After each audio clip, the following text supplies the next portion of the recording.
L'une des raisons pour laquelle les scientifiques peinent à développer un traitement contre le Covid-19 est liée aux nombreuses zones d'ombre qui persistent par rapport au virus en tant que tel. On ne sait pas pourquoi il est bénin chez certains et mortel chez d'autres. On évoque l'hypothèse du surpoids ou de l'âge, par exemple, sans connaître le problème de fond. Par exemple, est-ce que c'est directement lié au fait que les personnes âgées ont un système immunitaire un peu moins réactif, ou est-ce que c'est lié au fait que la personne a peut-être été en contact avec une forte concentration du virus pendant la contamination?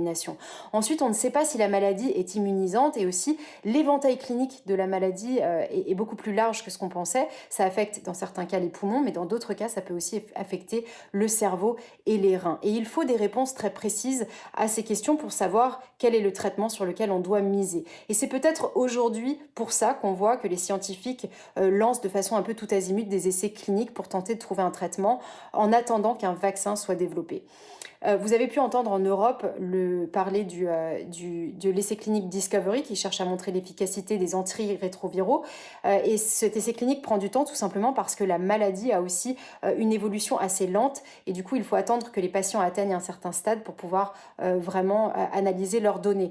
Ensuite, vous avez pu entendre aussi parler du sang du ver marin qui cette fois-ci a été retiré du marché par l'AFSAP parce qu'un essai hors clinique a montré un taux de mortalité de 100% chez les animaux qui ont reçu cette substance.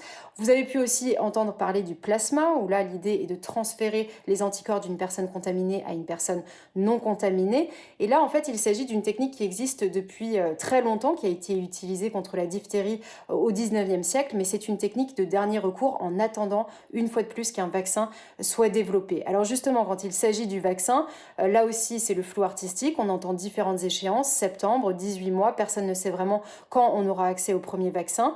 En tout cas, l'Institut Pasteur a déclaré que les premiers essais cliniques sur l'humain auront lieu cet été.